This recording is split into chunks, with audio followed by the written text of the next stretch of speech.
ใต้เดือน12เหนือนะซึ่งก็เป็นประเพณีทำบุญอุทิศส่วนบุญส่วนกุศลนะไปหาผู้ที่ล่วงลับรับขันไปสู่ปรโลกไปหน้าหรือว่าเป็นเดือน12เหนือหรือว่าเดือน10ของภาคกลางเพราะฉะนั้นวันนี้นะซึ่งในขณะนี้หลวงพ่อมาแล้วท่านอาจารย์มหามาแล้วนะครับฉะนั้นก็พร้อมแล้วก็จะได้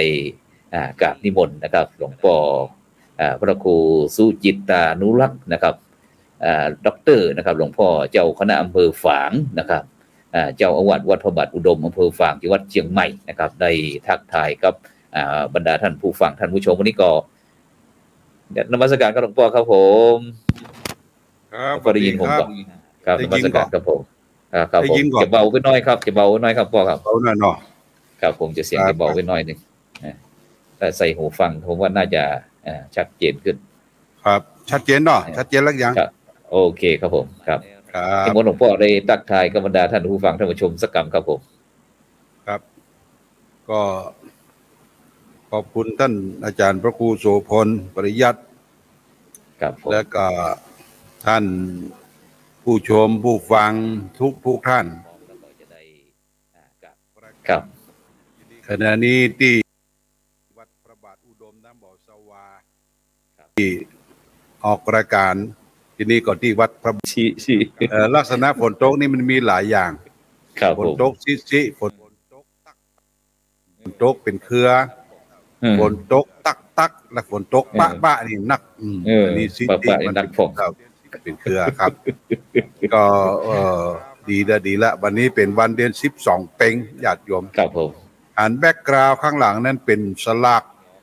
ใหญ่เด้อสลักต้นโจ้สลักย้อมเนาะครับสลักย้อมครับของสลักย้อมสลักต้นโจ้ครับของงานผู้วัดใดก็เดียวก็อธิบายฟังกรรมครับอาจารย์มหาวรเชษฐ์ในปัญญาครับนิมนต์ละครับนิมนต์ละครับครับนิมนต์ครับนมัสการครับในทักทายกับบรรดาท่านทุกคนแล้วก็อาจารย์พระครูสุจิตรานุรักษ์แล้วก็ขอสวัสดีปอศรัทธาเมืองยองแล้วก็เจียงตุงนะครับปอศรัทธาบันไต่บันเนื้อเนาะบันไต่บันเนื้อแล้วก็ขอนมัสการครูบาอาจารย์ทุกรูปด้วยครับก็อะไรที่เตรียมได้เข้ามาครับเพราะว่าบางเตื้อก็ต้องใช้ไปสัญจรธรรมสัญจรของคณะสงฆ์ในตำบลในเมืองก็ใช้โปรแกรมนี้ไปไลฟ์สดเป็นการเผยแผ่กิจกรรมของคณะสงฆ์แล้วก็บางวันก็ไลฟ์สดเวลาตรงกันพอดีครับก็สามารถที่จะเข้ามาร่วมรายการได้ต้องขออภัยครูบาอาจารย์ด้วยนะครับก็กินด้วยศีลด้วยธรรมเนาะพระครูเนาะครับผมเป็นสลากย้อมสลากกระพัดประจำปีของลำพูนก็ผ่านไปวันนี้ก็ไปเหมือนกันครับไปร่วมจับเส้นเหมือนกันก็เหมือนถ้าย้อนไปสมัยที่เมืองยอเขาจะต้องกล้วยปั่นต้องกล้วยปั่นชื่อมันจะมีสลากเป่ากระเป๋าคือถ้าสลากเป่าอาจารย์มหาวรเชษฐ์อู้ถึงนึกบริตองปันอาจารย์มหาวรเชษฐ์อู้ถึงนึกบริตองปันนี่ไอช่องธรรมะเป็นที่เจอที่ลำพูนนี่แหละวันนี้ครับทีมของเราติดสถานการณ์ครับวันนี้เราไปทำการไลฟ์สดครับที่วัดพระธาตุหริพุนชัยครับวันนี้นะเสียดายไม่ได้ตามเฮ้ยเหมือนผมไปห้างวันเดียวครับได้ไปข้างในครับอยู่ข้างนอกครับวันนี้ก็เอาบรรยากาศเนี่ยเล่าบรรยากาศนี่คือถ้าเปรียบเทียบว่ากินสลากเมืองยองเนี่ยส่วนมากจะกินออกวันออกพรรษาวันนี้ก็เอาบรรยากาศแต่วันนี้เป็นวัน11 ปีของเขาถ้าใครได้สลากจะมีจ้างมีปลาคือจะมีปัจจัยอย่างเดียวนะครับอันนี้คือถึงจะได้ไปเพราะฉะนั้นแล้วก็ถ้าใครได้จะมีจ้างมีม้ามีปราสาทกล้ามกลางที่คือหมายถึงว่าบ่งบอกว่าฐานะทางสังคมของตำบลก็ดีขึ้นการทำมาค้าขายก็ดีขึ้นเศรษฐกิจก็ดีขึ้นก็ทำให้วิธีการจับสลากได้เปลี่ยนแปลงไปเต้าที่หูมานะครับแต่เมื่อก่อนนี่เหมือนจะครับถ้าคุณมีฐานะนี่จะสามารถแปลงจ้างแปลงม้าแปลงอะไรได้ตาได้เลยครับผม นอกจากเอาเป็นซองเปล่าๆไปแล้วนะครับ ครับ ครับ นี่ก็ที่ท่านอาจารย์มหาวรเชษฐ์ได้อู้นี่ก็หมายถึงบรรยากาศการตันสลากที่เมืองยองนะครับเนาะ ครับ เออ ครับ แต่ซึ่ง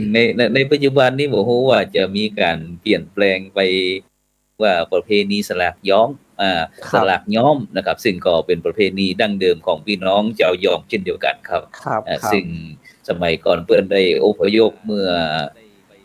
ลำพูนนะครับได้หรือว่าเชียงใหม่ของเฮาได้เป็นราชธานีก็ได้นำพี่น้องเมืองยองนะครับจากตั้ง ครับ รัฐฉานอย่างต่างๆนี่มา ครับ ได้ ครับผม มาทำมาหากินกับมาได้เพิ่มปริมาณนะครับ ครับ ประชากรนะครับคือเป็นเมืองที่ใหญ่ขึ้นนะครับ ซึ่งก็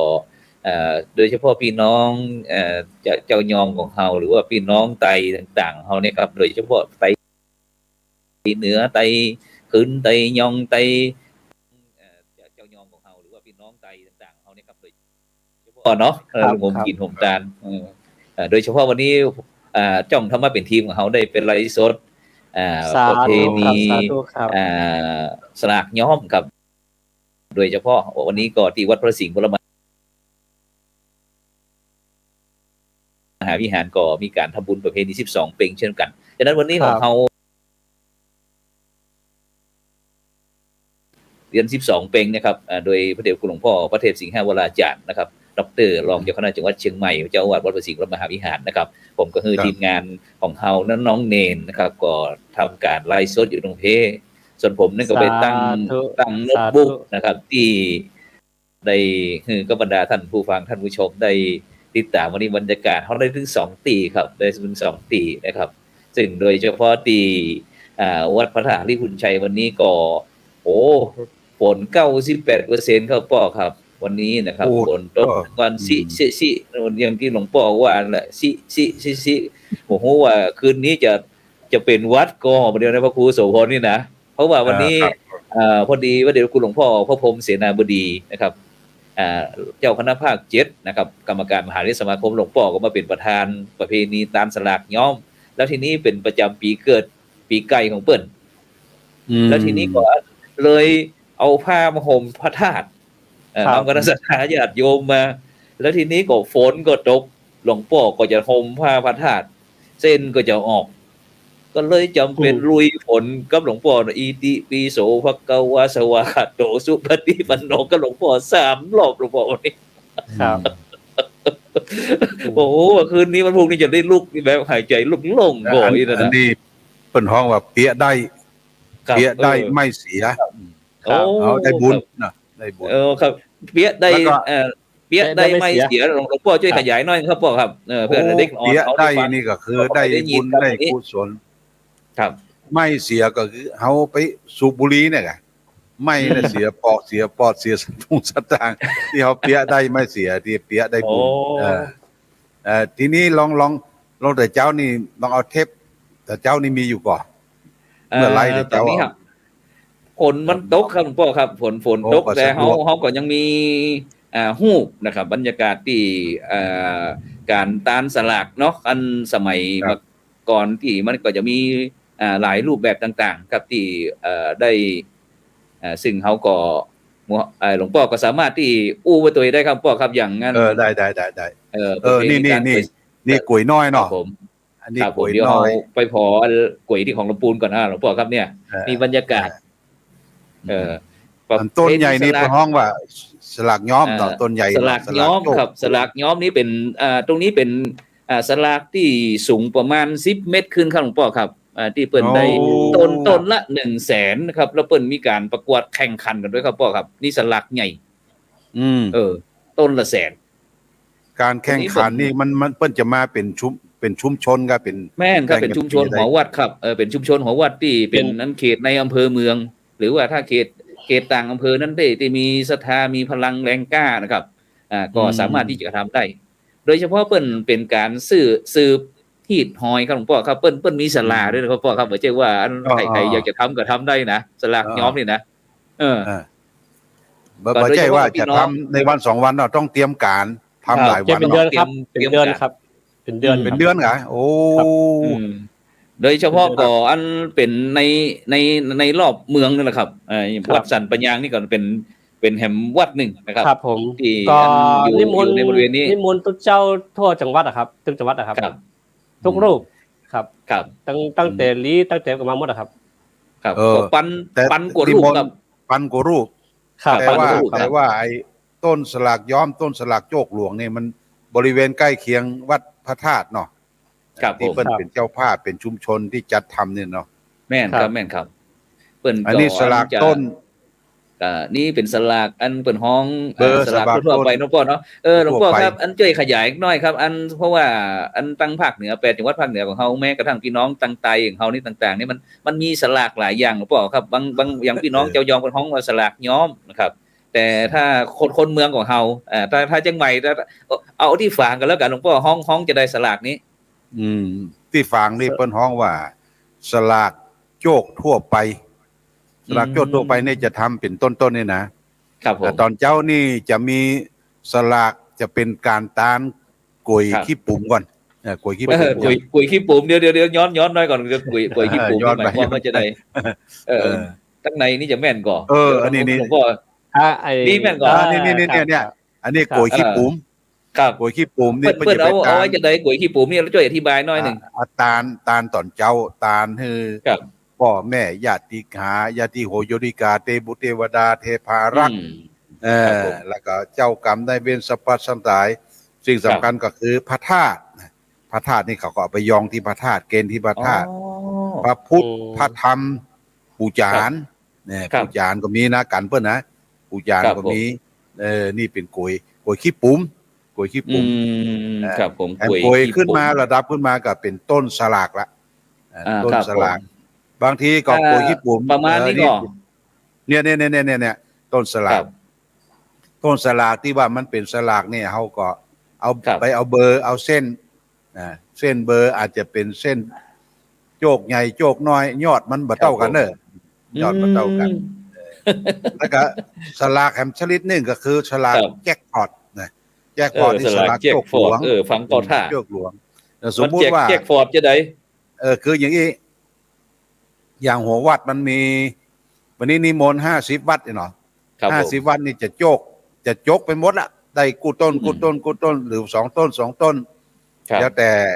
สถาวันนั้น แล้วจะยกแหมรอบหนึ่งมีเบอร์เปล่า มีเบอร์เปล่ากับเบอร์โจก ครับผม จกจำนวนทุเจ้าพระสงฆ์เนนที่มาที่นั่นนะ ครั ถ้า บ ไปได้ต้นนี่กับต้นโจกหลวงโจกใหญ่ก็ ค มี รับผม ปัจจัยหลายพันเป็นหมื่นก็มีนะ อันนี้สลากโจกใหญ่แจ็คพอต ครั แจ็ บ คพอตหลังจากที่ได้ต้น2 ต้นไปแล้วเนี่ยแหมกรรม ครับ รอบแหมกรรมนี่จะยกสลากโจกหลวง โจกหลวง ครับ แต่ โจกหลวง แต่ที่ตั้งหลักปูนี่เปิ้นโจกหลวงนี่โจกจะได้หมูเนอนี่นะ ครับ แต่พ่อเคย โจก ไปร่วมครั้งหนึ่ง ครับผม ร่วมครั้งหนึ่งก็คือได้อยู่15 เบอร์น่ะ15 เบอร์เนี่ยได้ต้นน้อยต้นอย่างนี้นะครับ แล้วก็ ครับ โจกหลวง เหมือ นี่ นกันเลยครับเหมือนกันเลยเหมือนเมืองยองเลยครับ แม่ ถ้า10 เบอร์เนี่ยจะมีโอกาสได้แค่เบอร์2 เบอร์นอกนั้นได้กระดาษเปล่า ครับ ถ้าพอ ถ้าใครมีโจทย์แต้ได้กระดาษเปล่าหมดครับ โอ้ ที่บ้าน นั่น ข่าวอัน หลวง นี้ พ่อครับแล้วอันท่านอาจารย์มหาแล้วที่อันสาวน้อยกำลังเน็บของใส่ของนี่เหราเน็บสตังค์นี่เหรานี่ของห้องต้นอะไรอย่าง เนี่ยโจก อ่า โจกธรรมดา ถ้ โจกธรรมดา แต่ถ้าเมืองยองเป็นฮ้องว่าสลักสร้อย สลากซอย สลาก หมาย ซ ถึง อยนี่ส่ ช่ว วย น ข มาก ยายคำหนึ่ง จะ ส เป็น ลากซอย สลักสร้อยนี่ส่วนมากจะคือหญิงแรกรุ่นเป็นพลตาลครับ คน หญิ ที่ งแรก จะ นี่วัยรุ่นเนอะ นี่หมายถึง สาวอ่อนน้อยอะครับสาวที่จะ นี่สาวน้อยอะ ครับสาวน้อย อันนี้สาวน้อยละนี่สาวน้อย ครับสาว คือหมาย อา ถึ ยุ ง สั ว่าก 11 12 13นี่เหรอ 12 13เนี่ยครับก่อนที่จะออกไปตั้งหอตั้งเฮือนไปทำการทำงานต้องตายสลักสร้อยก่อน ซึ่งมีกรรมมันอยู่นะ มีกรรม ว่า มัน จะได้ จะม่วนอ่ะแต่ผมนี่ไม่ได้เอามาไว้ เป็น เด้อ เป็นข้าวห้ามกันหรือว่ากระโลง เป็น ห้าม ข้าอก ระโลง ย่าข้าพามน่ะสีสุขดี สีสดขวางยับแย้มแม่ของตาไซอย่างเนี้ยผมจำคำได้อยู่แต่ผมได้มาแต่ว่าโอกาสหน้าน่าจะมาอ่านคืออันวันนี้ท่านอาจารย์ปุรวิทย์วันตาเขายังบอกเข้ามาเดี๋ยวเนาะอันนี้จะคือเปิ้นค่ำผู้ฟังสกรรมดูนั่นเพราะเปิ้นเป็นผู้รอบรู้ เดี๋ยวผมอาจจะดูอยู่นะเดี๋ยวน่าจะมีอยู่นะครับเดี๋ยวผมดูก่อนเนาะอาจารย์มหาดวงทิพย์รู้ป่ะอย่างนี้ครับวันนี้ผมเข้ามาบัลลังก์งั้นนี่อันนี้สาวน้อยด้านนี้จะอายุตะใดเนี่ยลองประเมินดูแล้วมันต้อง80อันนี้ไม่จำเนาะไม่จำเพราะว่าไม่จำนั่นแหละเพราะว่าเพิ่นใส่เส้นติ่นจกเนาะก็ครูน่าจะเป็นคนทำไม่จำครับไม่แจมบ่สถานการณ์แต่งกายท่าติ่นจกแล้วก็ก้าวผมเนี่ยผมว่านี่มันน่าจะไม่จำนะอันนี้สังเกตดูนะครับสังเกตดูอาจจะใจก็ได้ต้องท่านอาจารย์นั่นมหาดวงจันทร์พระครูอันอย่างก็พระครูศิริปริยัติยานุศาสตร์ครับที่ต้นสลากนี่นะครับผมต้นสลากนี่เปิ้นจะเหล่าเหี่ยวตั้งเหี่ยวมันจะเป็นปุ๊ของเหี่ยวนั่นนะเป็นปุ๊แล้วนี่เป็นห้อยนี่ครับไม้เหี่ยวก็ไม้เหี่ยวนี่เอาไม้อย่างมาทำไม่บงไม่ธรรมดาเนี่ยค่ะไม่บงธรรมดาไม่สางทั่วๆไปไม่บงแต่ข้อมันจะมีตั้งปลายเพราะเราไปแล้วมันจะไปยุดตั้งปลายเป็นปุ๊นะปุ๊ไว้แล้วเหี่ยวต้นสลากเหี่ยวต้นสลากอันนี้ปักครัวตาลนะปักครัวตาลทุกอย่างปักห้อยมันเป็นต้นเหี่ยวนี้เป็นที่นี้เป็นของคนเมืองเนาะคุณเมืองกะใจอันตีอันของพี่น้องไตเดี๋ยวเนาะตีอันพี่น้องไตนี่เปิ้นจะเอาไม้เหี่ยวนี่ไปย้อมเนาะป่อเนาะตั้งปลายมันฮ้องมาสลากย้อมสลากย้อมครับเอาไม้เหี่ยวเนี่ยตีปุ๊ที่หลวงพ่อว่านี่แหละตีปุ๊แล้วก็ไอ้ต้นใส่จะแรงใส่ยอดแม่แหมเหี่ยวนึงต้นตีใส่จะแรงใส่จื้อแล้วก็เอาสตางค์เน็บเต็มนะนึกว่าใส่ยอดใส่จะแรงแหมอันนึงจะแรงสลากทุกต้นนี่จะต้องมีจะแรงคือกำส่อเจ้าภาพพระเจ้าภาพผู้จัดการหาคนนั่นคนนี้ข้าพเจ้าชื่อนั่นชื่อนี่แล้วก็อิมินาทุพบุภาราชาตนังมหาสลกปัตตะตานังอย่างครับเนี่ยจะกล่าวเกินถึงภาษาบาลีสุดท้ายก็นิปานังปรมังสุขังเนี่ยป้อครับตั้งรูปนี้ยังมีพานอยู่นะครับพานที่ใส่ขันตอกดอกไม้อันนั้นบางทีมันมีโกยนะบางรูปมันมีโกยมีภาชนะมีโกยตะกอนโกยสารปัจจุบันก็เป็นโกยพลาสติกโกยอย่างเนี้ยแล้วก็สำหรับใส่ห่อนึ่งข้าวนมข้าวต้มข้าวนมข้าวต้มข้าวต้มอย่างต่างๆนะขนมอันนี้ขอเรียกนะครับพระครูครับอันนี้คือการสลักสร้อยมุงยอง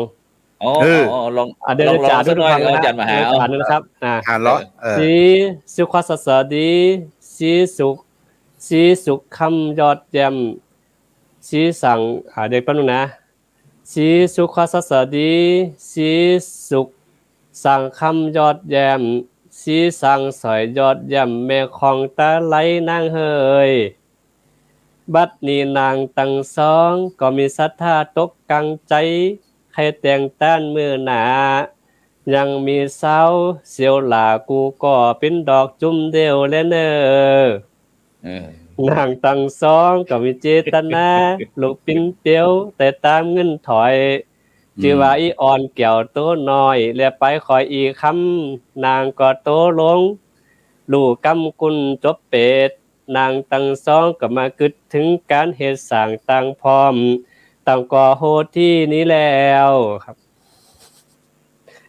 อันนี้จบแล้วกันลักษณะยังยาวอยู่ครับต่อไหมล่ะนี่เป็นคำซอเป็นคำที่เขียนจะแรงแล้วนี้ป่อครับผมป่อที่เห็นก้างอย่างต้นต่างๆนี่เป็นห้องต้นอะไรเอ่ยก้างไหนเดี๋ยวท่านอาจารย์มหาแป๊บหนึ่งเดี๋ยวผมนะครับนิมนต์นะครับเดี๋ยวแป๊บป่อครับเดี๋ยวกี้ภาพมันตัดไปหน่อยหนึ่งสาธุขออภัยครับที่ผมไปตัดไปเป็นอย่างเพื่อที่เขาจะได้มีองค์ความรู้นะครับคือคณะศรัทธาญาติโยมเปิ้นได้รู้ได้หันในด้านที่เขานำมาเสนอตัวนะเรื่องเพราะว่าไปเนี่ยถ้าเขาบอกมีภาพประกอบนี่มันบ่หันเนาะป่อครับเนาะแต่ถ้ามันหันภาพน้อยอย่างแล้วเขาบ่ต้องก็ได้ ก็เข้าใจแล้วแต่นี่ก็เพื่อที่จะได้ขยายนะครับ นี่เป็นห้องว่าต้นหรือว่ากลางหลวงพ่อครับ แม่นต้นโจกใหญ่เนี่ยต้นโจกใหญ่จะมีครัวกินครัวตาลสปะเนี่ยนะครับห้อยสปะขันตกขันเข้าหม้อแกงทำเป็นจันหลวงพ่อเนาะเป็นวงเป็นจันเป็นตั้งกลางนี่ก็เอาครับเอาไม้สร้างเป็นต้นหลวงพ่อเนาะแม่นไม้วงไหวขึ้นทำเป็นจันจากใหญ่ไปถึงน้อยมันคล้ายเขาทรงปราสาทหลวงพ่อเนาะคล้ายกันคล้ายกับทรงปราสาทนะครับมันเป็นห้องว่าดูต่างห้อยของที่เขาไปกินไปกันเป็นปลอมเป็นห้องปลอมเนาะนี่ถ้าต้านหาอยู่พ่ออีแม่ก็เป็นก็มีชุดเนาะเสื้อผ้าขาวม้าผ้าสิ้นผ้าจกอย่างต่างๆเหล่านี้นะสิ้นผ้าจกผ้านุ่งผ้าตัวผ้าห่มอันนี้ถ้าได้ก็ต้องอย่างน้อย2รถปิกอัพนะต้องเป็นล้อนใส่รถปิกอัพครับผมครับแล้วด้านหลังนี่หลวงพ่อครับผมว่าจะเป็นต้นอย่างที่เขาหันลังๆไก่ๆนี่สักน้อยหนึ่งเนี่ยที่เป็นจันเนี่ยอันนี้ต้นสลากนะที่เปิ้นแปลงกันที่ชุมชนต่างๆรอบของวัดพระธาตุลิพุนชัยนะต้นละตะไลกี่แสนต้นแสนเนาะต้นละแสนครับตีอันสลากย้อมน่ะนะแต่ตรงนี้จะเป็นคล้ายกับถ้าสมัยก่อนนี่มันจะมีไอ้ต้นก้างบุรีครับพ่อครับที่อันก้างบุรีก้างอย่างต่างๆที่มันจะมีสตังใส่ที่จ้องหรือว่าล่มที่อยู่บนนู้นอ่ะใช่ล่มที่เปียวครับจะมียอดมีล่มบังครับมีล่มมีบุรีห้อยรอบเนาะมีบุรีห้อยรอบนี่อย่างนี้แล้วก็สิ่งเหล่านี้เราควรที่จะอนุรักษ์รักษาไว้ในต้นสลากรวมนี่เปิ้นว่าถ้าจับได้เบอร์ใดที่จำในชื่อในแจลงเนี่ยต้องไปเอิ้นหาเนี่ยคนนี้ชื่อนี่อยู่ที่ในหาเอิ้นหากันเศร้าเนี่ยมันม่วนใจอะต่ำกันไปตักกันมาแดดฮ้อนเหม็นขี้แห้ป้องโอ้ม่วนพอหมูตาหมูยายเนี่ยพอเพิ่นศรัทธาหันแล้วน้องป่อเนาะเฮานี่ตึงหันคณะศรัทธาญาติโยมเพิ่นกินเพิ่นตามแล้ววัฒนธรรมปี1ครั้งนึงได้การเข้าสลากพัดครับนี่ก็คือคนตามสลากนี่นะมันบ่ใช่การบังคับนะและเป็นเงินที่ตามด้วยเจตนาอันบริสุทธิ์และอย่างอื่นนี่เอาไปบังคับเก็บกันอันนี้บังคับเขามีความพร้อมญาติโยมมีความพร้อมอย่างอำเภอฝางแม่อายชัยปราการ3อำเภอเนี่ยเพิ่นจะกินตามสลากกู้วัดพอถึงสลากกู้วัดเพิ่นก็จะเตรียมละจะได้ตามเข้าสลากปีนี้แล้วก็รู้ว่าเงินมาจากไหนสะพัดตลาดแม่ก้าทั้งหลายก็ได้ขายครัวขายต้นแล้วจะมีต้นขายประเดี๋ยวนี้มันมีต้นนกยูงเนาะต้นนกยูงต้นแปลงขึ้นเป็นใบโพเป็นต้นนี้มีให้จำหน่ายต้นละ250ต้นนกยูงตะก้าก็นี่ตะก้าเนี่ยมีไม่เสียบไม่หยังเรียบร้อยตะก้าสร้างหวดอีหนอกของห้องเนาะตะก้าสร้างหวดและนกยูงนี่เปิ้นจะเอาตัวนกยุงน่ะเอาใบเนี่ยมาเสียบนี่จะมาจากพี่น้องไตใหญ่พี่น้อง12ปันนาเจียงตุงถ้าตาลต้นนกยุงนั้นโขนนกยุงมันจะเป็นใบมดอย่างใบบดถ้าไปตังเจียงตุงก็เป็นเงินจัดเงินอย่างถ้าบ้านเขาเนี่ยก็ใบซาวใบร้อยนกยุงซึ่งโดยเฉพาะหลวงพ่อครับการทำสลากเนาะสลากนี้บางครั้งก็ด้วยความที่ม่วนงานสันเล่าอย่างต่างๆนี่ครับไม่ใช่ว่าจะเป็นเรื่องง่ายๆเขาจะต้องมีการเตรียมบางครั้งก็ถ้าสลากบ้านเขาทั่วๆไปนี่ก็เป็นอาทิตย์กันนะหลวงพ่อเนาะการจะแบ่งกันสลากนี่นะเนาะแบ่งกันสลากตะกอนนี่นะตะกอนนี่มันหอมกันมันหอมกันทั้งอำเภอฝางแม่อายชัยปราการหอมกันวันค่ำนะหอมสลากนี่นะครับผมไปหอมบ้านนั้นบ้านนี้หอมกันคนใดไปหอมก่อนคนน่ะปิกมาหอมแห่งก็ได้กลับมาแหมหน่อยไปหอมสลากยิ่งใหญ่กว่าป้อยหลวงเด้อยิ่งใหญ่กว่าป้อยหลวงซึ่งสลากตรงนี้ที่หลวงพ่อว่านั้นมันจะเป็นการที่ตานเฮียนน้อยกับหลวงพ่อสลากคือไปคือตานเฮียนคือพ่อแม่บรรพบุรุษที่ผู้มีพระคุณก็ที่ได้ล้มหายแต่จากไปก่อนไม่ใช่เป็นต้นสลากธรรมดาเนี่ยต้นสลากธรรมดา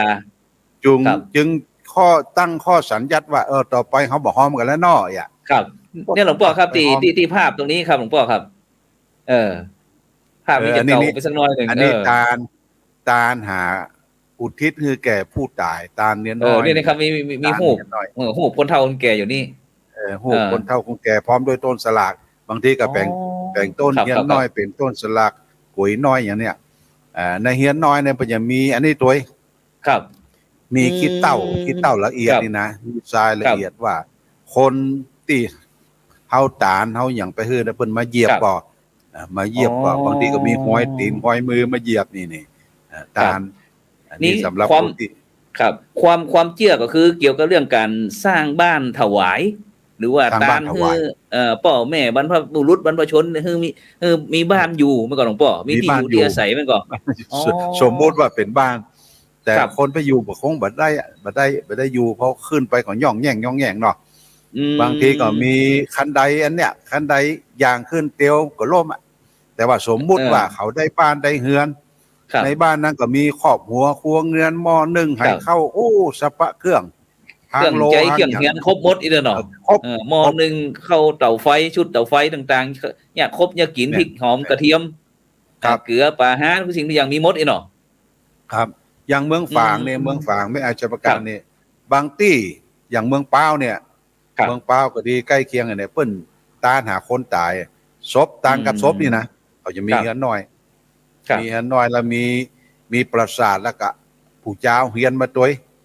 แต่เฮือนน้อยเนี่ยมันตายไปแล้วมันเป็นสิ่งสมมุติว่าเขาได้อยู่ได้กินสำหรับศพผู้ตายแต่ครอบครัวเขาเรือนใจเฉพาะในแต่เฮือนน้อยนี่บ่ได้ประโยชน์บ่ได้ประโยชน์อย่างเอาไปทับหิมกำแพงเอาเป็นที่อยู่ของไก่แม่ไข่อย่างต่างๆก็อย่างแต่ประเดี๋ยวนี้มันประยุกต์ขึ้นมาประยุกต์ยังไงครับพ่อครับเปลี่ยนแปลงยังไงพ่อเปิ้นจะไปบูชาเอาศาลาละนะศาลาเป็นหลังที่เปิ้นมีขายกระสอบที่สามารถใช้ได้เนาะเป็นนอกดาวครับครับผมครับบ้านนอกดาวครับใจคล้ายๆบ้านนอกดาวครับแม่นบ้านนอกดาวนะศาลานอกดาวมันง่ายเนาะที่มีตีนนั่งตีอย่างเรียบร้อยกำเดือนที่เขาตั้งเต็นท์นี่ครับเต็นท์หลังใหญ่ๆที่เต็นท์แห่งส่วนหนึ่งเต็นท์ส่วนหนึ่งบางทีเปิ้นชอบแปลงบ้านนี่นะเปิ้นก็จะไปตานอิฐบล็อก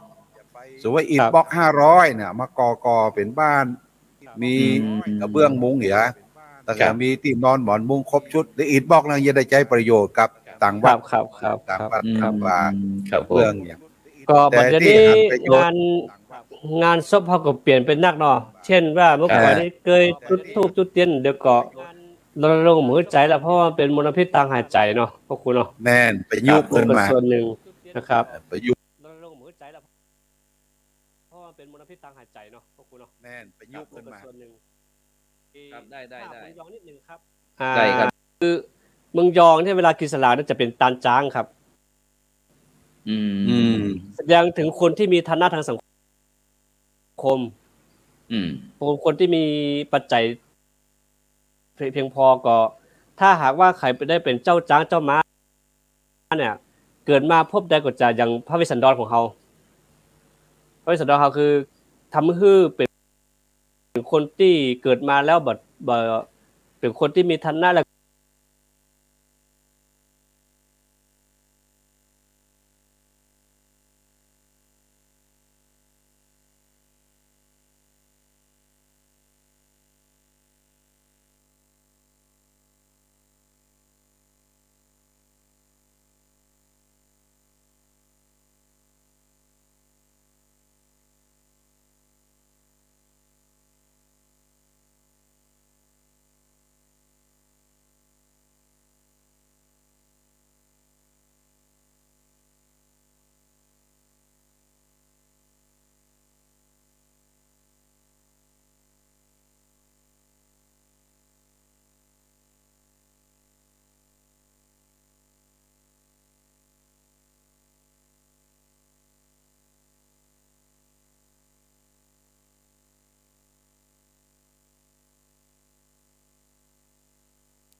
ครับพระยุคครับ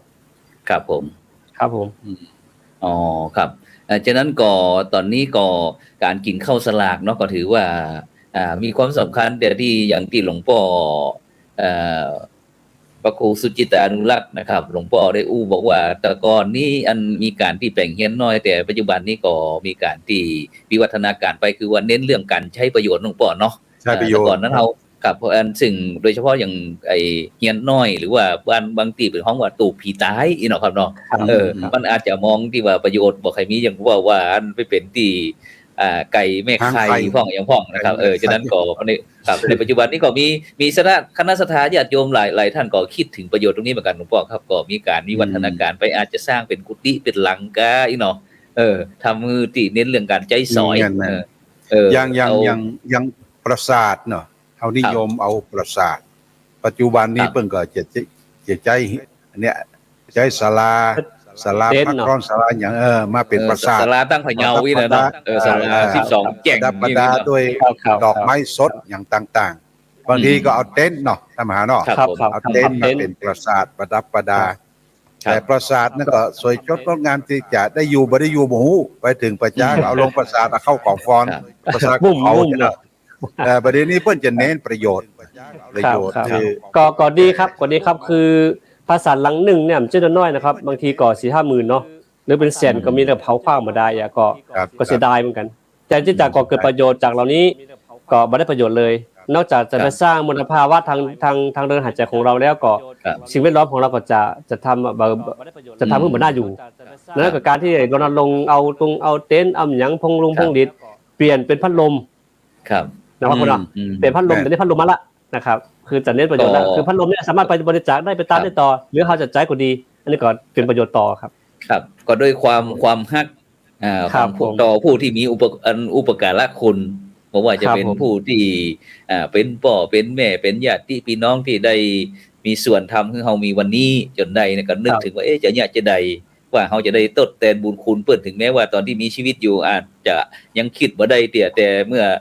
ล้มหายตายจากแล้วก็ถึงจะนึกถึงกันบุญคุณอย่างต่างๆก็เลยบางท่านบางคนก็อาจจะทุ่มเทสุดๆก็มีครับหลวงพ่อครับโดยเฉพาะงานศพนี่นะอย่างที่พี่น้องชาวจีนเนี่ยหลวงพ่อเผากงเต็กหลวงพ่อเนาะตึก5จานตึงรถตึงเรือบินตั้ง ATM ตึงอะไรอย่างต่างๆเข้าให้หมดครับเอา ATM มันยัดใช้กันหมดอย่างครับฉะนั้นเนี่ยยิ่งใหญ่ครับแม่นครับเพราะความรักความปรารถนาดีครับฉะนั้นก็สิ่งเหล่านี้ก็เป็นการแสดงออกหลวงพ่อเนาะแต่ในปัจจุบันที่หลวงพ่อได้บอกว่ามีการเปลี่ยนแปลงความคิดว่ายังหลายท่านคนบอกว่าถ้าเฮาเอาไปตานแล้วก็เอาไปเผาบ่ได้เอาไปขว้างบ่ได้สู้เฮาเอาไปทำให้มันเป็นมั่นคงนักขึ้นนะครับแล้วก็ได้หันได้ชื่นใจเมื่อหันแล้วนะครับการทำบุญสุนทานก็คือมันจะเกิดอานิสงส์ขึ้นกับต่อเมื่อก่อนที่จะทำเนาะก่อนที่จะทำเขาคิดเขาได้วางแผนในการจัดการวางแผนเรียบร้อยว่าจะทำนั้นทำนี้เสร็จแล้วก่อนในขณะที่ทำนะครับในการที่ทำก็มี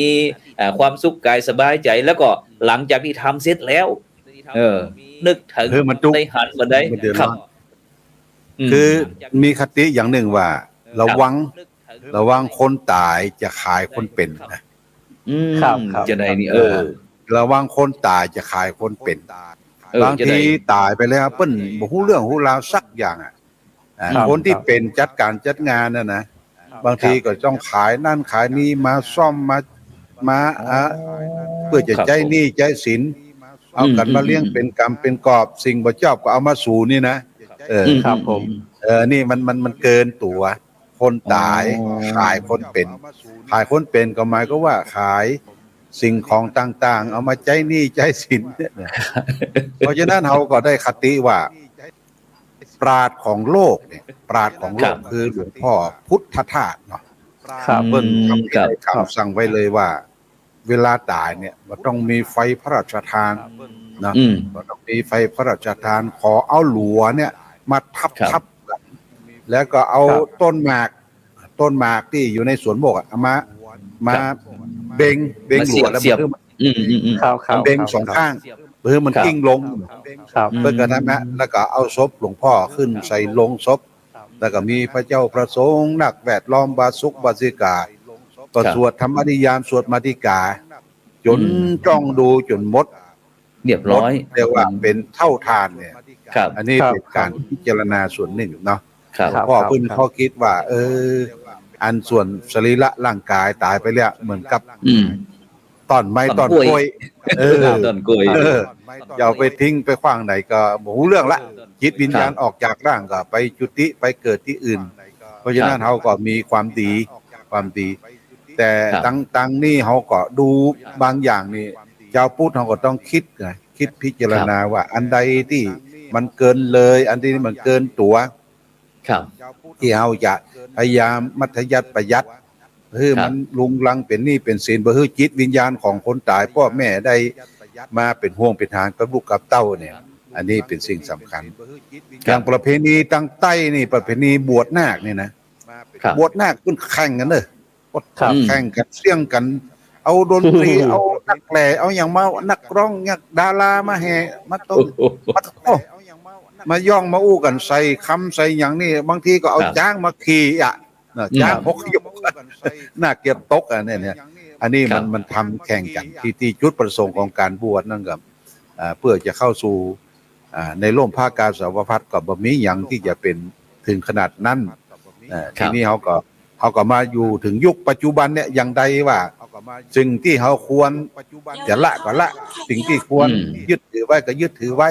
ครับ คือมันเป็นหลักเป็นชัยของเราชาวพุทธทั้งหลาย อันนี้ อืม เป็นคติอยู่นะครับ ครับ อย่างสลากที่มีเนี่ยควรที่จะมี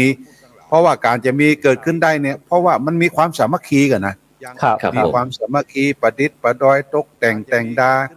อย่างสืบชะตาติ่งสืบชะตานี่หลวงพ่อไปหารบางทีไปจ้างพ่ออาจารย์จ้างคนที่มีความแปลงทำธนัตติเท่าใดนี่ ชุดนี่5,000ว่ะ โอ้ 5,000ว่ะ ครับ แต่มันงามสวยจดงามจริงครบถ้วน แต่ถ้าเอามาแปลงกันระดับเจ้าบ้านเนี่ยนะเจ้าบ้านเนี่ยเอา ด้วยความสามัคคีเนาะ เอาพ่อหนานเอาพ่อหนานพ่อน้อยมาจุ่มนุมกันคนเท่าก็มาปั้นบุรี ครับ ทับบุรีอู้จากันเลี้ยงเขาแต่มันบางงาม มาขายนม บางงาม เนาะ แต่มันได้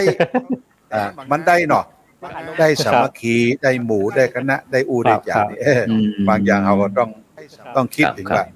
โดยเฉพาะมาการปลดปล่อยความเครียดนะพระครูเนาะคือเวลาเราทำการทำงานเนี่ยมีการมีงานอย่างปล่อยหลวงปล่อยลาวเนี่ยพวกนั้นพวกหนาบรรดามาจะมาอู้กันโจทนากันเนาะมันก็ได้คลายเครียดไปในตัวเนาะเรื่องไตเรื่องเหนือไปหั่นไปนี่บางเตออยู่บ้านคนเดียวมีใครอู้อีกอะมาจากโจทนากันที่ว่าก็อู้กันไปผ่อนคลายไปอย่างไป คืองานบุญนี่เป็นงานศูนย์รวมของความสุขนะพระครูเนาะ ครับผม เป็นศูนย์รวมของความสุขแต่เพราะว่า นี่อย่างหนึ่ง ครับ แล้ววัดนี่นะวัดนี่เป็นจุดศูนย์กลางของชุมชนเนาะ ครับ หลวงพ่อก็บอกว่า วัดดูเจ้าอาวาสพระสงฆ์มีโอกาสให้เปิดวัดจะไปปิดวัด เปิดวัดนี่อย่างไรคือเขามีอย่างที่วัดอะพอที่จะเป็นที่จุมนุมผู้เฒ่าผู้แก่มาอู้มาจาเลี้ยงน้ำกาแฟน้ำดื่มน้ำหยังขนมนมเนยที่อย่างจะไปจิเนาะเอามากองกันมีหลายวัดละที่ปฏิบัติเนี่ยมันบ่งอก ครับ เจ้าอยู่คนเดียวนี่ระวังงอกอยู่คนเดียวระวังความคิดสมมุติว่านะคิดตะเลิดเปิดเปิ้งเลยถ้าศรัทธามาเอี่ยวมาแหวงมาอู้มาจามาสนทนาเขาถือว่าเป็นวัดเขานะถือว่าเป็นวัดเขานะเขาให้ความสำคัญแก่ญาติโยมเนี่ยเขาให้ความสำคัญแก่วัดก็เป็นแหล่งชุมชนมานี่กินกันดีคือยังมีวัดหลายวัดครูบาอาจารย์ก่อนนะเพื่อจะเลี้ยงเข้าทุกเจ้าเลี้ยงเข้าศรัทธาจะมีไม่ออกศรัทธาหน้านี้โอ้จะแกงค้างวายจะแกงกินแกงแค่เนี่ยโทรศัพท์หรือไปห้องทุกเจ้าตัวนั้นตัวนี้มาศรัทธาก็มาเนี่ยสู่แม่ตำมันเป็นม่วนกันนะเจ้าก็บอกมันมางอกนี่เป็นเรื่องที่ดีเนาะ ครับ อย่างเขา แต่พอได้ยินหลวงพ่ออู้แบบนี้ผมก็นึกถึงอันครูบาอาจารย์เป็นอู้เพิ่งฟังสมัยก่อนว่าอันคือเจ้าเขาเนี่ยครับยึดติดนึกว่าวัดเนี่ยเป็นของเจ้าอาวาส ครับ ก็เลยไขมาจีบ่ได้ปลูกพักไม้ใส่เนี่ยพักมาทัวมาเขืออันอย่างของใจของหยังตึกบ่ฮื้อไผสักสิ่งสักอย่าง โอ้โห แม้แต่เจ้าบ้านแม้แต่ปลูกมะเขือแจ้หลวงพ่อมันตึงจิอีหลอดเจ้าตัวนี้นะก็เลยทีนี้ตัวเจ้าไอ้เจ้าบ้านก็เลยเจ้าบ้านก็น่าจะ ยากจนบ่มีจะกินนั่นแหละก็หันนะหันมาเขี่ยเจมันเหลืองอลามในวัดก็เลยตุเจ้าก็มาขี้เหนียวนะบ่แบ่งปันให้ไผต่างๆก็เลยวางแผนกันบ้านนั้นอยู่บ้านใต้วัดคนนี้เหนือวัดก็มาแล้วฮะว่าอย่าวันนี้จะเอามาเขี่ยเจตะลุงให้ได้ละนะเลยมาก็คนนึงก็มาเอิ้นว่าตะลุงวันนี้จะลาบฟานจะเสาะหาไอ้มาเขืออย่างพักไม้ใส่ยาเอาไปเป็นไอ้เครื่องกับเครื่องแกมแข้งเครื่องว่างตั้งไตก็บอกนั่นนะบอกตั้งไตกับได้หมูปลามาแหมแล้วลาบเหมือนกันตะลุงก็เมื่อได้ยินตึงลาบพานตึงหมูปลาไห้ยาจะไปถึงใดดีวะที่แต่อันหมูนั้นเกี่ยจะมาเอามาเขี่ยแจ้มาได้นี่แหละก็เลยมาขอตะลุงก็ลงมาเอานั้นก็เอานี้ก็เอาพอมันเก็บมาเขี่ยแจ้แล้วเสร็จแล้วก็อันนี้ก็จะไปทางใดดีแล้วนี่บ้านเหนือไอ้ปอออกทางเหนือก็ดึงแขนลุงจะคือไปบ้านตัวเองไอ้ปอออกบ้านใต้ก็ดึงแขนลุงคือไปบ้านตัวเองก็ดึงไปดึงมาดึงไปบาดเท่าตะลุงอารมณ์หมดดีก็อ๋อครับบ่กินแล้วบ้าเฮ้ยเลยองค์แตกแต่ก็คือเจ้าบ้านเพิ่นจะมาขอมาเขียแจ้ไปซ่าน่ะครับตึงหมูตึงพานนี่บ่มีสักอย่างอ่ะแต่เดี๋ยวมันชอบเอามาเขียแจ้มาซ่ากินแรงนี่แหละก็เลยหาวิธีแก้เคล็ดกับเจ้านะครับฉะนั้นเนี่ยพระคุณเจ้าต่างๆจะต้องเข้าใจอย่างก่อนที่หลวงพ่อได้พูดที่บอกว่าวัดเนี่ยเจ้าอาวาสเนี่ยเป็นเพียงที่ว่าเป็นเจ้าหน้าที่ที่จะมารักษาดูแลพัดหมายความว่าเข้าเวรหลวงพ่อเนาะเข้าเวรเส้นแล้วเขาจากไปเพราะของพวกนี้ก็จะเป็นของพระพุทธศาสนาเป็นของคณะสัตยาญาติโยมคณะสัตยาญาติโยมก็เหมือนกันบ่ใช่ของไผของคนใดคนหนึ่งสมัยก่อนเขาก็จะหันพวกอาจารย์น่ะบางครั้งก็ต้องนั่งเสาวิหารเนี่ยเนาะใครไปนั่งแต้นดึงตาเขียวบ่ฮู้จักตีต่ำตีสูงเนี่ยที่พวกอาจารย์เนี่ยมันมีหลวงพ่อเนาะพ่อมีความคิดว่าอยากจะคือเปิดวัดก็เปิดวัดหมายว่าโอเพ่นเนี่ยเปิดวัดเป็นแหล่งชุมชนจริงๆอย่างสมัยก่อนโบราณไปเป็นตีเล่นตีแอลเตะบ่ต้อล่อไก่อยู่ในวัดแล้วพระกรรมต่างๆก็อยู่ในวัดอย่างเราไปหันเชียงตุง12ปันนาเนี่ยบ้านวัดชุมชนเนี่ยเพิ่นจะกลมเกลียวกันเนาะกลมเกลียวกันเล็กอ่อนนี้ไปวัด7 ปี5 ปี6 ปีก็บวชระหว่างวัดกับเนี่ยไม่มีความตรึงกันรักกันเนี่ยก็ทำความสัมพันธ์ของชุมชนดีขึ้นมีอย่างคนบ้านได้ของกินล้ำๆมาท่านอยู่วัดหาได้มาเขียเจ้ตะกี้นะดูเจ้าได้ของกินล้ำๆวันนี้มีหอ1 โฮนักเลยก็บอกศรัทธาบางที่บางวัดก็บ่ได้เอาไปขายนะครับบางวัดนี่เอาขายลูกขายให้คนบนดอยพ่องเพิ่นมารับซื้อนะเอาโต๊ะเอารถมารับซื้อโหขายไปหมดแต่บางวัดก็มีจิตกว้างพอออกแม่ออกศรัทธาแม่ครัวเอาโฮกันเด้อนี่แกงโฮนี่หอ1 โฮเสร็จแล้วก็ตักแจกใส่ถุงเสี่ยวๆไปวันนี้บันไดเอาไปคุณตุงฟังธรรมเสร็จแล้วเนี่ยมันเป็นความสัมพันธ์เลยพ่ออยากความสัมพันธ์เปิ่งปะอาศัยซึ่งกันและกันและของปลูกที่วัดเนี่ยอย่างใดก็เป็นของวัดศรัทธามาปลูกก็เป็นของวัดแต่ว่าเขาจะไปยิบจะไปช่วยจะไปเอาวิสาสะละการขอบอกให้น้อยรู้ไม่ได้อยู่ไม่ได้บ่ใช่จี้นะบ่ใช่จี้แต่ว่าเอาวิสาสะมันถือง่ายลำไปนะแล้วก็เปิ้นบอกว่าหน่วยไม้อัมปาพาราต่างๆเกิดขึ้นในวัดเนี่ยไปยิบไปช่วยเอาเจ็บได้เป็นเปรตนี่นะได้เป็นเปรตไปเฝ้าวัดเฝ้าวาอย่างนี้เพิ่นก็บอกครูไว้แต่ก็จริงๆก็เป็นของญาติโยมไปปลูกไปฝังไว้ผู้เฒ่าผู้แก่อันถามว่าตู้เจ้าหลวงตายเนี่ยมรณภาพปุ๊บเนี่ยบางทีตายไปเป็นผีกะยักษ์ว่ะครับโอ้ผู้จักก่อนผีกะยักษ์บ่ฮู้จักมันจะได้ครับผีกะยักษ์เนี่ยโอ้ผีกะยักษ์นี่ตายแล้วจะได้ไปเฝ้าวัด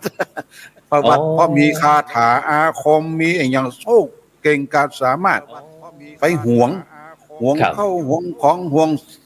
จิปาถะต่างๆเนี่ยกลายไปเป็นผีกะยักษ์เฝ้าวัดครับผีกะยักษ์เฝ้าวัด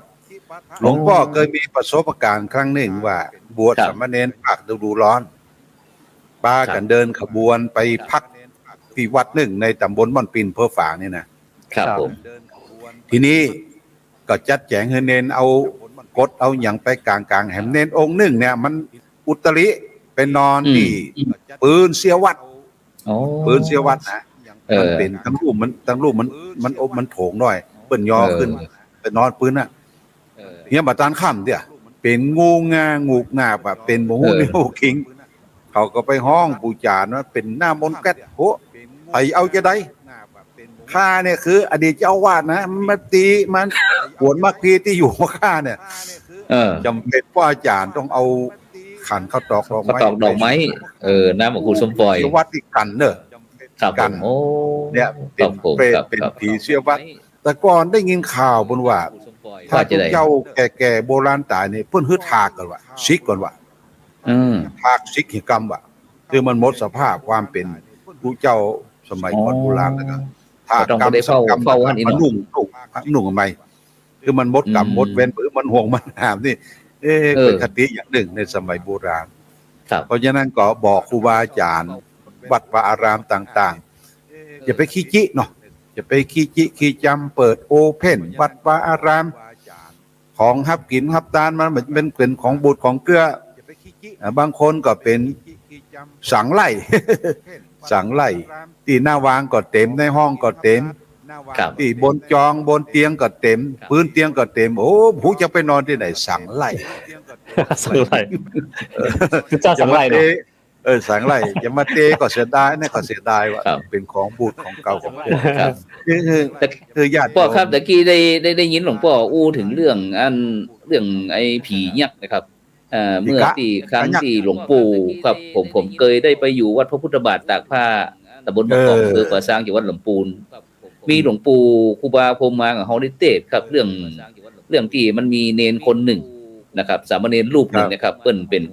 สมัยก่อนนั้นเปิ้นก็เวลาเป็นพระน้อยนี่เปิ้นจะจัดเวรล้างถ้วยล้างจ้อนทำความสะอาดอย่างต่างๆเนนคนนี้เปิ้นก็อันด้วยความคึกขนองอย่างหลวงพ่อว่านะครับถ้วยจ้อนบางครั้งก็เอาเป็นจานบินพ่องจ้อนบินพ่องกระมังบินพ่องนะครับแก้วบินพ่องอย่างต่างๆเหล่านี้ครับเอาขว้างนะครับตอนนี้เนนพออายุประมาณสัก14-15ก็สึกไปครับพ่อครับแต่เนนเนี่ยเป็นปุ่มไหไตเหลืองพ่อเป็นคนเป็นป้างเป็นซางบ่สบายอ่ะ3วันดี4วันไข้เดี๋ยวก็ฝันไปกินนั่นฝันไปเอวที่หั่นที่นี่พอมาแม่ปามาที่วัดพระพุทธบาทตากผ้าน่ะมาที่ศาลาดาดฟ้ามาพบครูบาก็บอกว่าไอ้น้อยไปบ้านมึงกลับไปอันเอาสิ่งของถ้วยจอนไอ้แก้วน้ำอย่างนึงเสืออย่างนั้นเนาะเอามาตานวัดเด้อนี่เนาะพอไอ้น้อยกลับไปแล้วก็ไอ้น้อยก็ไปบอกคือแม่เพิ่นก็เอาสิ่งเกี่ยวครอบครัวเครื่องใจไม้สอยถ้วยจ้อนหม้อหังกะละมังหม้อต่างๆมาถวายวัดเสร็จแล้วไอ้น้อยก็กลับไปทีนี้ก็มีโยมมาถามหลวงปู่ครูบาพรหมมาว่าอันไอ้น้อยมันเป็นเปรตดิบโอ้เป็นเปรตดิบเจ้าบ้านเพิ่นก็อย่างเปรตดิบหลวงปู่เปรตดิบหมายถึงคนที่มันบ่ตายคนที่มันได้ทำกรรมนั่นน่ะบ่ตายแล้วก็เนี่ยเขาฮ้องว่าเปรตดิบ3วันดี4วันไข้แต่คนที่ตายแล้วนั่นเป็นนั่นเปรตสุกอู้เรื่องเปรตสุกขึ้นมาไอ้น้อยนี่ก็เหมือนกันหลวงพ่อครับได้ตาลเพิ่นฮ้องว่าตาลทรายตาลแตนแม่นวัดพุทธบาทตากผ้าน่ะเพิ่นมีประเพณีเป็นตาลทรายตาลแตนไอ้น้อยนั้นพอตาลสิ่งของนี้แล้วก็ร่างกายสมบูรณ์ขึ้นพ่อครับนะครับนี่ฉะนั้นเดี๋ยวนี้ได้ยินหลวงพ่ออู้นึกว่าหมายความว่าเรื่องไอ้การของวัดของว่าอย่างต่างๆที่หลวงพ่ออู้ที่นะเลยนึกถึงตรงเนี้ยว่าอ๋อแม้แต่หลวงปู่ครูบาพรหมมาพระมัจจโกของเฮาน่ะก็ได้อู้ไว้นะครับฉะนั้นเป็นเครื่องยืนยันครับหลวงพ่อครับอู้หลายเวลา6นาทีเอานิมนต์ท่านจับหาว่าเชิญก็ถ้าย้อนไปเรื่องเปรตนี่เนี่ยคืออย่างเมืองยองกับเมืองกันคือถ้าเป็นเวรนี่อาจารย์ครับถ้าเฮาทำแก้วแตกถ้วยแตกตะเกียบหายจ้อนหายต้องซื้อทรายมดครับซึ่งตอนที่ผมเป็นเด็กน้อยเนี่ยอาจารย์คือเฮาถ้าทำเป็นปุ๊บน่ะเฮาฮับตะเกียบมาสมมุติ200กู้เนาะเฮาก็ต้องส่งเวร200กู้ขาดไปสักกู้2กู้เฮาต้องไปเหลาทรายหมดเลยนะครับ ถ้าทำจ้อนหายเปิ้นสูงเฮา200ก้านแต่ขาดไปสัก5ก้านเราก็ต้องซื้อทรายหมดครับ ครับ เพราะฉะนั้นคือมันเป็นระบบตรงที่ว่าของเนี่ยต้องรักษาดีๆแล้วก็ต้องดูแลรักษาแล้วเวลาคนหน้าที่ของคุณต้องรักษาถ้าหน้าที่ของคุณเริ่มรักษาแล้วมันหายปุ๊บเนี่ยคุณต้องรับผิดชอบนะครับคือแล้วก็มีโยมท่านหนึ่งที่เคยมายืมปูนวัดไปแล้วตายไปพระครูครับตายไปแล้วนี่เมื่อคืนนี่เล่นน้อยมันได้รับนะครับนะ มันจะได้ มาเล่นถ้วยเล่นจามเล่นไอ้ปืนฮ้องว่าไอ้เตียนเหงที่เพิ่นเอาแขวนไว้ข้างบนนะครับคล้ายๆอย่างโคมไฟนะไปเล่นกะไว้ครับบุ้มบั่มครับแล้วทีนี้ครูบาก็บอกว่าไอ้คนเนี่ยไปถามพี่น้องเขาล้อเอาของวัดอย่างไปนะครับก็เลยบอกว่ายืมปูนไปแล้วมันได้ทรายครูบาก็เลยบอกว่าอันก็ซื้อปูนมาทรายให้เด้อหลังจากทรายปูนทรายอย่างปุ๊บเสียงที่มันรบกวนพระน้อยพระเนรมีเลยครับครูนั่นคือว่าการเป็นว่ายืมของวัดของวาไปเนี่ยมันใจสน้อยนะครับครับคืออย่าถือว่าวิสสะนะเพราะฉะนั้นแม้แต่ทำหมายบาปว่าแม้แต่คนเฮามีเจตนาจะทำบุญเป็นพวกนี้แต่วันใดวันหนึ่งมีกาไปจิกกินปุ๊บยังเป็นเปรตเพราะอย่างเจตนาอยู่ที่วัดอย่างเดียวถือว่าเป็นของสูงไปแล้วอย่างนี้ครับนี่คือมีร้อยถ้าใครทำอย่างแล้วแต่เนี่ยต้องซื้อทรายอย่างเดียวครับบาถือบาบิกาวิสสะไปบ้านนะครับพระครูครับครับผมกับนิมนต์หลวงพ่อสักหน่อยครับตอนนี้เวลาเหลือ2ทีหลวงพ่อนาทีนึงครับผมได้ช่วยสรุปหน่อยครับโบราณแต่ทั้งเหนือเฮาก็สมัยหลวงพ่อเป็นขโยมเป็นพระน้อยขโยมแต่ก่อนนี้เพิ่นจะมีมื้อมีเวรครับเวรทำล้างถ้วยดาครัว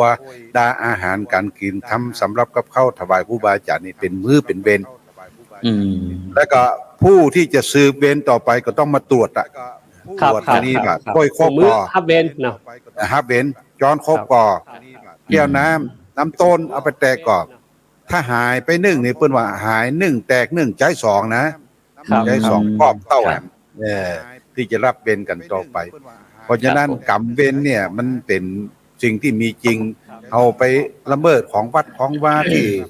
บ่ได้อนุญาตปงปันจากสังฆพระสงฆ์เพิ่นว่าจะได้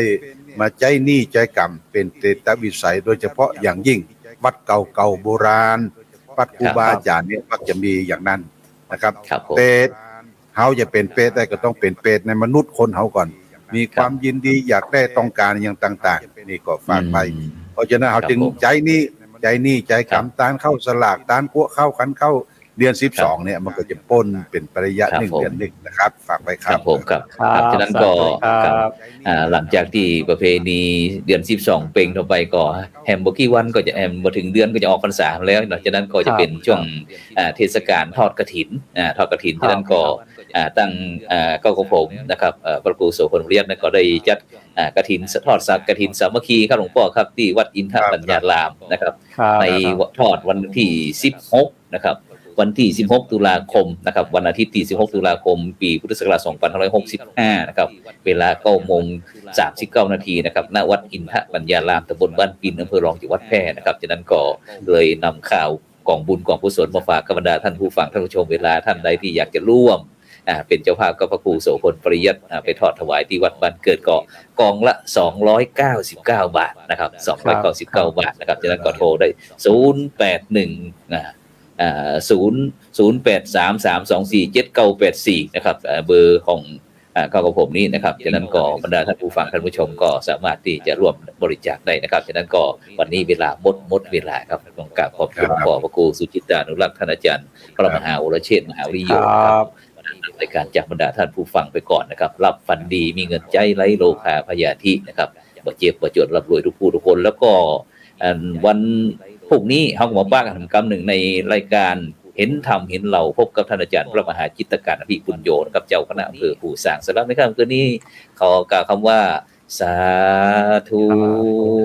สาธุครับสวัสดีครับ